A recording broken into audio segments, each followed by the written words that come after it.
Hello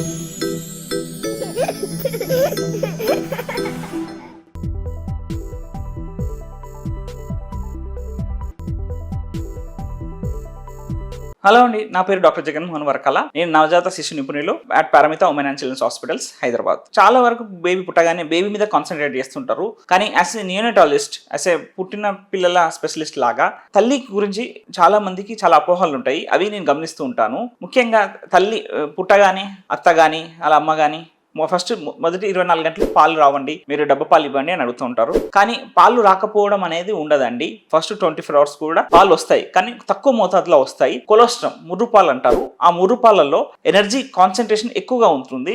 అందులో మన immunity రోగనిరోధక శక్తి పెంచే యాంటీబాడీస్ అవన్నీ కూడా IgA యాంటీబాడీస్ అంటారు. అవన్నీ కూడా ఎక్కువ మోతాదులో ఉంటాయి. సో ఈ కొలెస్ట్రాల్ అనే పాలు అనేది like golden drops for the baby, అస్సలు మిస్ కాకూడదు. ఇలా ఫస్ట్ రోజు నుంచే పాలు పిండేస్తూ ఉంటేనే తల్లి కూడా పాలు ఎక్కువ వచ్చే అవకాశం ఉంటుంది. సో తల్లికి పాలు రావట్లేదు, ఫస్ట్ లో పాలు రావు, కామన్ మిస్కన్సెప్షన్. కానీ ముఖ్యంగా అత్త కానీ తల్లి కానీ పుట్టిన తల్లితో ఉండేవాళ్ళు ముఖ్యంగా తనని ఎంకరేజ్ చేయాలి. పాలు వస్తాయి, ఫస్ట్ నుంచి వస్తాయి, ఎవ్రీ 2 గంటలకు ఒకసారి పాలు ఎక్స్ప్రెస్ చేపియాలి. అలానే తల్లికి ఏం పెట్టకూడదు, ఓన్లీ కారం, వెల్లిపాయ కారం పెట్టండి, దాంతోనే పాలు వస్తాయి, పచ్చం ఉండాలి, ఇది తినొద్దు అది తినొద్దు అంటూ ఉంటారు. కానీ తల్లి అన్ని తినొచ్చు, పచ్చం అనేది ఏమి ఉండదు. That's one of the most common misconception.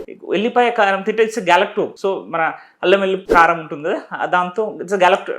దాని అర్థం దాంతో పాలు పెరుగుతాయి. దాని అర్థం ఓన్లీ అదే ఇవ్వాలని కాదు, మిగతా బ్యాలెన్స్ డైట్. మనం హెల్తీ ఫుడ్ ఏది తింటే బిడ్డకు కూడా అదే హెల్తీ ఫుడ్ వెళ్తుంది. మనం తల్లి తినే ఫుడ్లో కొంచెం ఏం పోషకాలు ఉంటే అవే పోషకాలు తన పాలలో కూడా సీక్రెట్ అవుతాయి. సో తల్లి ఫుడ్ బట్టే బిడ్డ మిల్క్ ఆధారపడి ఉంటుంది. సో సరిగా ఫుడ్ తినకపోవడం, సరిగా వాటర్ తాగకపోవడం వల్ల కూడా మిల్క్ అనేది ప్రొడక్షన్ అని తగ్గిపోతుంటుంది. ఇంకా తల్లికి ఇంకా చాలా చాలా చెప్తుంటారు, ఒక గుడ్డ కట్టండి, చెవులో కాటన్ పెట్టుకోండి. So that is optional. దాంతో ఇమ్యూనిటీ తక్కువ ఉంటుంది కాబట్టి ఇన్ఫెక్షన్స్ వచ్చే రిస్క్ ఉంటుంది అని చెప్పేసి అలా కట్టుకోమంటారు. కానీ దానివల్ల ఏం ప్రత్యేకమైన ప్రయోజనం ఏం లేదు. That is up to them mothers. అలానే పుట్టిన తల్లి 40 రోజుల వరకు బయటికి రాకూడదు అనేది ఇంకో మిస్కన్సెప్షన్. సో అలాంటిది ఏమీ లేదు.